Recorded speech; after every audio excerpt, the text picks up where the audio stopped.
Okay, this is Pivot Animator, and this is where you load your stick figures from. So you're going to load a baseline, and you're going to take this baseline and stick it at the bottom of the floor. Now, you're going to take your stick man, and you can place him anywhere, whether it's left, right, or in the centre. In this case it's better in the centre.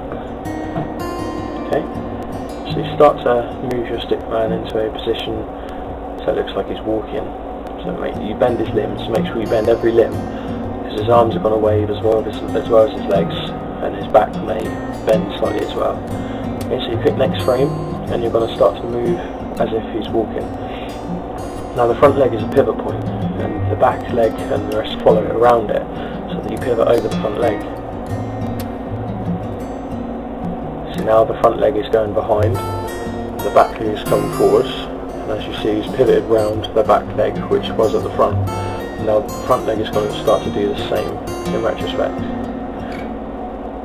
And all the way through this you're doing the same with the arms. So now the front leg is turning straight and the back leg is starting to bend.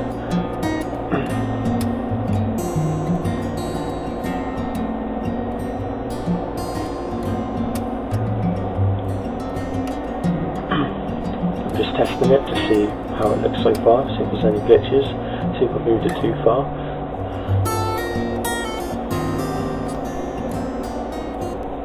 So now the front leg has gone completely straight and it's the new pivot point. So you see you don't move him further than the leg in the shadow. You keep the front leg in the shadow of the last stick. So you see just at the bottom there, the front leg, which is now at the back, is at the same base point as the last shadow was.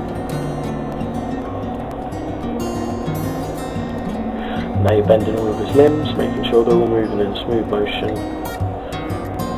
And make sure you don't forget his arms. And if you're confused as to which arm is going backwards and forwards, it doesn't really matter, because they both look quite similar, but you can go back on the frames to check. And now we're just doing the same sort of animation, where his front leg stays straight and his back leg hooks through, and then they switch.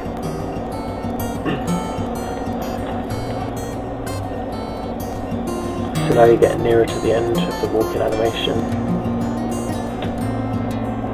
And in this one, of course, he's actually moving across the screen, where in a minute I'll show you one where the camera stays fixed on him, but it's not, it's actually that the ground is moving underneath him, and that he's walking.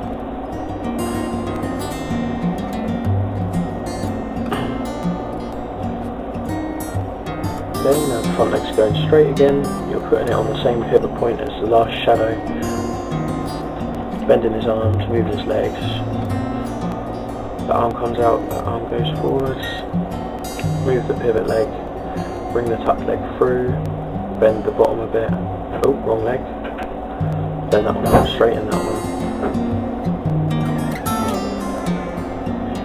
That's right, and then we're going on to the next frame.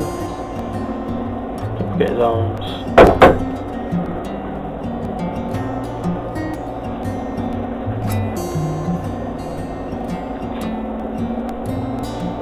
There we go, now we're testing it, and it seems okay. Now there is not a lot of movement, you can see that, but it's a repetitive movement. And it looks more effective in an animation. Okay, so now we're doing the same again, we're getting the baseline, and I keep on getting the wrong one here. See, there's a little one that's called basic line, not baseline. I'll do it twice, I think. I'm going to start to get annoyed.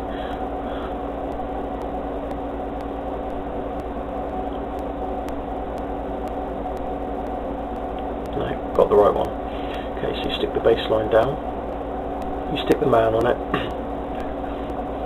Now, with this it's slightly different. It's not like you're using the front leg as a pivot point, it's like you're using the head and keeping the head in the centre of the frame. So you're going to bend all of the animated points. You're starting to do the same thing, only you're trying to keep the head in the centre of the animation for the whole thing. And you'll see why when it's finished. Bending the arms, bending the legs. Next frame, so we're doing the same thing. I've only moved it forwards a tiny bit, but it won't affect the actual animation. it's sort of to show the fact that he's stepping up in the air, because as you do, when your legs bend you go down, when they straighten out you go back up. So now you can see in the shadow that he's actually moved back a bit. That's right, bending all the limbs. Now what you're doing is you're making sure that this frame looks the same as the first frame that you made, and if it is, then it will look like that.